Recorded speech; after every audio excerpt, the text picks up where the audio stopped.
அவர்கள் தீபம் ஏற்ற அனுமதிக்கக்கூடாது என்று அவர்கள் கேட்டார்கள். ஆனால் இன்றைக்கு நீதியரசர்கள் மாவட்ட ஆட்சித்தலைவர் தலைமையில் அங்கே நம்முடைய அறநிலையத்துறையை சேர்ந்த அதிகாரிகள் மற்றும் சிலர் சென்று பொதுமக்களுக்கு மட்டும் தடை விதித்து அங்கே தீபத்தூணிலே தீபம் ஏற்ற வேண்டும் என்கின்ற ஒரு உத்தரவை சட்டத்துக்கு புறம்பாக இன்றைக்கு தந்திருக்கிறார்கள். எனவே அதன் மீது தமிழ்நாடு அரசும் இந்த சமய அறநிலையத்துறையும் மேல்முறையீடு வழக்கு தாக்கல் செய்ய இருக்கிறது. பொதுவாகவே ஒரு இடத்திலே ஒரு சம்பவம் நடக்க வேண்டும் என்று சொன்னால், அந்த தீபத்தூணிலே தீபம் ஏற்ற வேண்டும் என்று சொன்னால், நீதியரசர்கள் இதற்கு முன்னாலே அங்கே தீபம் ஏற்றியிருக்கிறார்கள், அதற்கான ஆதாரங்கள் இருக்கிறது என்பதை கண்டறிந்து அந்த ஆதாரங்களுடைய அடிப்படையிலே நாங்கள் இன்றைக்கு அனுமதி தருகிறோம் என்று சொல்ல வேண்டும்.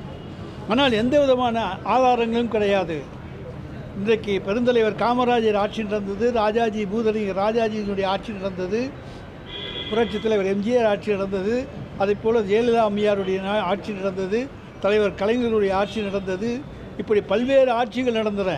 எந்த காலகட்டத்திலும் யாருமே தீபத்தூணிலே நாங்கள் தீபம் ஏற்ற வேண்டும் என்கின்ற அந்த கோரிக்கைக்கு வரவில்லை. ஜெயலலிதா அம்மையாருடைய ஆட்சி காலத்தில் வந்தபோது அதை எதிர்த்து அங்கே கூடாது, நாங்கள் அனுமதிக்க மாட்டோம் என்கின்ற கருத்தை தான் சொன்னார்கள். ஆனால் இன்றைக்கு நீதியரசர்கள் இங்கே இப்படி ஒரு கோரிக்கை எங்களுக்கு வந்திருக்கிறது, எனவே அதன் அடிப்படையிலே திருப்பரங்குன்றத்துடைய மலை அந்த தூணிலே நீங்கள் தீபம் ஏற்ற அனுமதிக்க வேண்டும் என்கின்ற உத்தரவை தந்திருப்பது முழுக்க இன்றைக்கு நீதித்துறையை நாம் என்னவென்று சொல்ல முடியாது, அதை களங்கப்படுத்தவும் முடியாது. ஆனால் அது ஒரு சட்டத்துக்கு முரண்பாடான ஒரு செயல் என்கின்ற காரணத்தை அடிப்படையாக வைத்து நாங்கள் உச்ச நீதிமன்றத்திலே வழக்கு தொடர எங்களுக்கு முழு உரிமையும் உண்டு. தமிழர்களுடைய கலாச்சாரம் பண்பாடு பாதுகாக்கப்பட வேண்டும். அதுதான், யாரும் போய் கேட்கல. யாரோ ஒருத்தர் போய் கேட்டால் அந்த ஒருத்தர் கேட்டதுக்காக வேண்டி நாங்கள் அனுமதி கொடுக்குறோம் என்று சொல்லுவது முழுக்க தவறு. எனவே இதுவரைக்கும் இல்லாத ஒரு பழக்கத்தை, இல்லாத ஒரு வழக்கத்தை இன்றைக்கு நீதிமன்றத்தினுடைய தீர்ப்பு மூலமாக உள்ளே நுழைப்பது என்பது இன்றைக்கு உள்நோக்கம் கொண்டதாக இருக்கிறது. எனவே அதை பொறுத்த வரைக்கும் எங்களை பொறுத்த வரைக்கும் முழுக்க அது எதிர்ப்புக்கு உள்ளான ஒன்றது, தமிழர்களுடைய உணர்வுகளுக்கு எதிரான ஒன்று என்பதை இங்கே நாங்கள் தெரிவித்துக் கொள்ள விரும்புகிறோம்.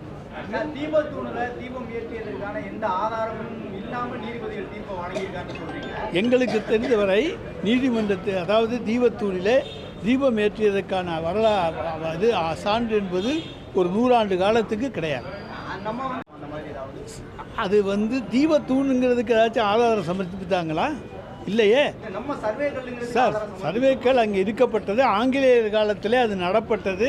மலை உச்சியில் இருப்பதால் கொஞ்சம் உயரமான கல்லாக அது நடப்பட்டது என்று நாங்கள் சொல்லியிருக்கின்றோம்.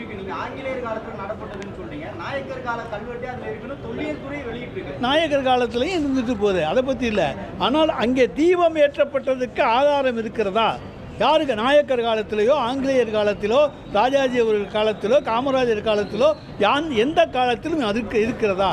இல்லாத ஒன்றை இன்றைக்கு ஏன் நீதிமன்றம் புகுத்த வேண்டும் என்பதுதான் தமிழ்நாட்டு மக்களுடைய கேள்வி. உறுதி செஞ்சிருக்காங்க. இது எந்த விதமான ஆதாரங்களும் கிடையாது. தீபத்தூணிலே தீபம் ஏற்றியதற்கான சான்றுகள் கிடையாது. இதை தமிழ் மக்கள் ஏற்றுக்கொள்ள மாட்டார்கள். ஒரு சாரார் இன்றைக்கு இதில் புகுந்து விளையாட பார்க்கிறார்கள். எனவே நாங்கள் அதை அனுமதிக்கக்கூடாது என்று உச்ச நீதிமன்றத்திலே வழக்கு தொடர்வதற்கு எங்களுக்கு முழு உரிமை உண்டு.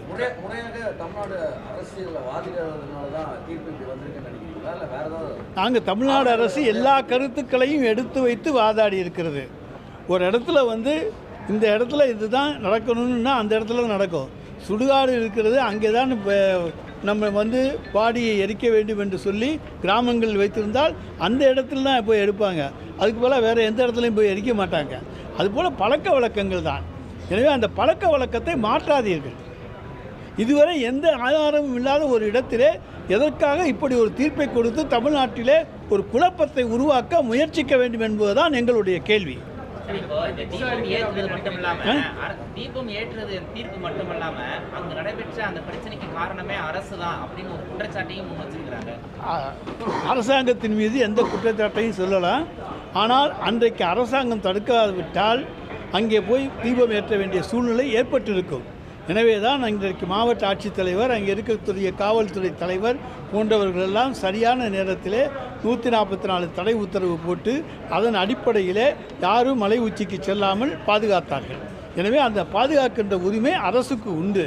எனவே இதை அன்றைக்கு விட்டிருந்தால் அது தொடர்ந்து அது பழக்கமாக வந்திருக்கும். எனவே அது அந்த பழக்கம் வரக்கூடாது, இல்லாத ஒரு பழக்கத்தை புகுத்தாதீர்கள் என்பதுதான் எங்களுடைய கோரிக்கை. வருடத்துக்கு ஒரு நாள் 1 மணி நேரம் அந்த மலை உச்சியில தீபம் ஏற்றதுனால தான் அங்க மதக்கலவரம் உண்டாகும் அப்படின்னு நினைக்கிறது எந்த வகையில் நியாயம் அப்படின்னு கேட்குறோம். இல்லாத ஒன்றை கொண்டு வருவது என்ன நியாயம் அப்படி நீங்கள் கேளுங்க. பழக்கமே இல்லாத ஒரு இடத்துல நீங்கள் போய் தீபம் ஏற்றணும்னு கேட்குறதுல என்ன நியாயம்? இதில் அரசியல் உள்நோக்கத்திற்காகத்தான் இந்த பிரச்சனை அடுத்தடுத்த கட்டத்துக்கு போய்கிட்டே இருக்குன்னு நினைக்கிறீங்க? நிச்சயமாக அரசியல் உள்நோக்கம். ஏனென்றால் பாரதிய ஜனதா கட்சி தமிழ்நாட்டிலே ஏதாவது ஒரு வகையிலே மதக்கலவரங்களை உருவாக்க வேண்டும் என்கின்ற ஒரு லட்சிய நோக்கத்தோடு இன்றைக்கு செயல்பட்டு கொண்டிருக்கிறார்கள். அதற்கு நிச்சயமாக தமிழ்நாடு மக்கள் இடம் கொடுக்க மாட்டார்கள்.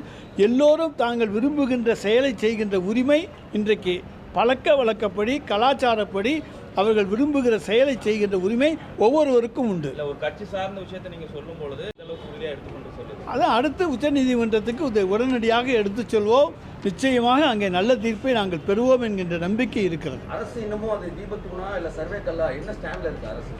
அது தீபத்தூண் அல்ல, அங்கே இருக்கக்கூடிய சார் தீபத்தூண் தான் நீங்கள் உறுதிப்படுத்துறீங்களா? இல்லை தீபத்தூண் இல்லை, அதிலே நாங்கள் உறுதியாக இருக்கிறோம். தீபத்தூண் அப்படிங்கிறதுக்கு இந்து அமைப்புகள் என்ன சொல்றாங்கன்னா அதுல கல்வெட்டு இருக்கு, நாயக்கர் கால கல்வெட்டு இல்லைங்க.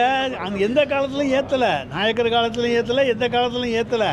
ஏற்றுறதுக்கான வரலாறும் கிடையாது, ஆதாரமும் கிடையாது. எனவே தான் நாங்கள் அதை சொல்லுகிறோம். அது தீபத்தூண் அல்ல. தீபத்தூண் இல்லைன்னா இப்போ தீபத்தூண் இல்லை அப்படிங்கிற பட்சத்தில் சர்வேக்கள் அப்படின்னு சொல்கிறாங்க. மதுரையில் யானைமலை அந்த மாதிரி நிறைய மலைத்தொடர் சின்ன சின்ன குண்டு அந்த பகுதியில் இருக்குது. எந்த ஒரு குண்டுலையும் இது மாதிரி கல் சர்வே நோக்கத்துக்காண்டி நடப்படலாம். அப்புறம் எப்படி அதை சர்வேக்கள்னு சொல்லலாம் அப்படிங்கிற அங்கே இன்னொரு தர்கா இருக்குது. மற்ற மலையிலலாம் எதுவும் இல்லை. பிரான்மலையில் கூட பக்கத்துலேயே தர்கா இருக்குது. இல்லை, அங்கே இந்த மாதிரியான சூழ்நிலைகள் எதுவும் கிடையாது. அதை நானும் நீங்களும் போய் பார்த்துட்டு வந்தான்னு சொல்லணும்.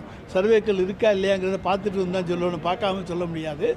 ஆனால் இதை பொறுத்த வரைக்கும் ஒரு கல்வெட்டுக்கள் சொல்லுகின்றன, சர்வேக்கள் என்று சொல்லுகின்றன.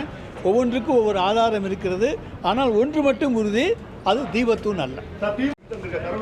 இதை போல மிகப்பெரிய வேடிக்கை ஒன்றுமே கிடையாது. 10 வருஷம் நாட்டை ஆண்டு கெடுத்து குட்டிச்சுவராக்கி லஞ்ச லாவண்யத்தை தலைவிரிக்கு ஆடவிட்ட இன்றைக்கு பல்வேறு அமைச்சர்கள் மீது நாங்கள் இன்றைக்கு வழக்குகள் தொடர்ந்திருக்கின்றோம். அவையெல்லாம் நிலுவையில் இருக்கின்றன. அதற்கெல்லாம் ஈடு கிடையாது. ஆனால் அப்படிப்பட்ட எடப்பாடி பழனிசாமி எங்கள் மீது குற்றம் சுமத்துவதை போன்ற வேடிக்கை வேறு எதுவுமே கிடையாது. நாங்கள் சுத்தமானவர்கள். எதையும் சந்திப்பதற்கு எந்த நேரத்திலும் நாங்கள் தயாராக இருக்கின்றோம். எந்த வழக்காக இருந்தாலும், எந்த ஈடி சோதனையாக இருந்தாலும், ஐடி சோதனையாக இருந்தாலும் சந்திப்பதற்கு தயாராக இருக்கு. சார், இந்த 158 நாட்களாக தூய்மை பணியாளர்கள் போராட்டம் நடத்துகிறாங்க. திமுகவுடைய தேர்தல் வாக்குறுதியை நிறைவேற்றுங்க, ஒப்பந்த பணியாளர் கொடுங்க, 5 மாதமாக வேலை இல்லாமல் கஷ்டப்படுறோன்னு இந்த அரசு இந்த விளிம்பு நிலை மக்களை கண்டுக்கலையா அப்படிங்கிற கேள்வியெல்லாம் கேட்குறாங்க. அவங்களுக்கு என்ன சார்? விளிம்பு நிலை மக்களுக்கும் தெளிவான தீர்ப்புகளை எங்களுடைய அரசு நிச்சயமாக உருவாக்கி தரும்.